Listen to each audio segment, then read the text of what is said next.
ఈరోజు ఆటా మహాసభల్లోకి ప్రత్యేక అతిథిగా చేసిన డిప్యూటీ సీఎం పట్టి విక్రమార్క గారు తెలంగాణ నుంచి రావడం చాలా సంతోషం అండి.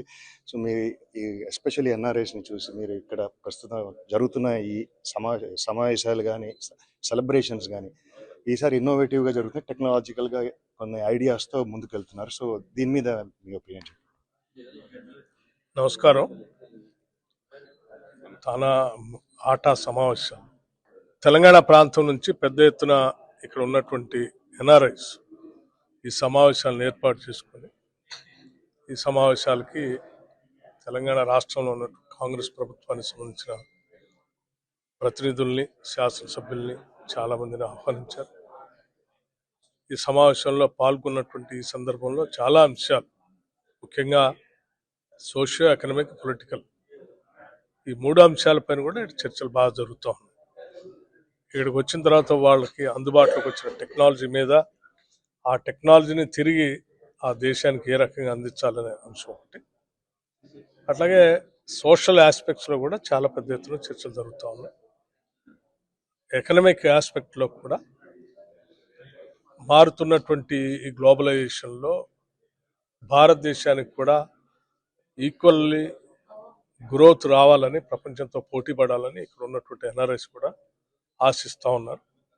దానికి అనుగుణంగానే తెలంగాణ రాష్ట్రంలో ఇవాళ కాంగ్రెస్ ప్రభుత్వం పెద్ద ఎత్తున 2047 కల్లా $3 ట్రిలియన్ ఎకానమీతో ఎదిగేటట్టుగా తెలంగాణ రాష్ట్రాన్ని అభివృద్ధి పథంలో నడిపించడానికి రాష్ట్ర ముఖ్యమంత్రి రేవంత్ రెడ్డి గారి నాయకత్వంలో ఉన్నటువంటి కాంగ్రెస్ ప్రభుత్వం పెద్ద ఎత్తున ప్రణాళికలు వేసుకొని ముందుకు పోతాం. అందులో భాగంగానే ఇవాళ అక్కడ ఏర్పాటు చేసుకున్నటువంటి RRR కానీ, మూసీ రిజర్వేషన్ కానీ, ఫ్యూచర్ సిటీ కానీ, వివిధ రకాలైన ఇండస్ట్రియల్ పార్క్స్ కానీ, లేకపోతే హైదరాబాద్ నుంచి స్ట్రైట్గా బుల్లెట్ ట్రైన్స్ టు బెంగళూరు కానీ, చెన్నైకి కానీ, బాంబేకి కానీ వేసుకున్నటువంటి ట్రైన్స్, ఇతరత్ర ఇన్ఫ్రాస్ట్రక్చర్ అంతా కూడా పెద్ద ఎత్తున అక్కడ ఉన్నటువంటి మెరిటోరియస్ స్టూడెంట్స్తో వస్తున్నటువంటి ఇన్ఫ్రాస్ట్రక్చర్తో తెలంగాణ ప్రపంచంతో పోటీపడే స్థాయికి ముందుకు వెళ్తాం. దాంట్లో ఎన్ఆర్ఐస్ కూడా మేము కూడా భాగస్వామ్యంతో అవుతామని చెప్పి పెద్ద ఎత్తున వాళ్ళు కూడా ముందుకు వస్తున్నారు. వారిని కూడా అభినందిస్తూ స్వాగతిస్తున్నాం. సో చివరికి ఇంకొక ప్రశ్న అండి. ఆంధ్ర తెలంగాణను సమన్వయం చేసుకుంటూ మీరు రేవంత్ రెడ్డి గారు కలిసి ఒక కొలాబరేటివ్గా వర్కౌట్ చేస్తున్నారని తెలుస్తుంది. అది మీ మనసులో మాట? We believe in federal spirit. Parliamentary డెమోక్రసీలో Indian democracy union of states. So అన్ని రాష్ట్రాలు అభివృద్ధి చెందితేనే దేశం అభివృద్ధి చెందుతుంది. సో ఆ రకంగా we believe in that. So అన్ని రాష్ట్రాలను సమన్వయం చేసుకుంటూ ఆ రాష్ట్రాలన్నింటిలో తెలంగాణ రాష్ట్రం ఇంకా బాగా ముందుండాలని కోరుకుంటూ ముందు. ఫైనల్గా 2029 కాంగ్రెస్ భవితవ్యం ఎలా ఉండబోతుంది అండ్ టువర్డ్స్ 2034 ఫోకస్ చేస్తున్నారని తెలుస్తుంది.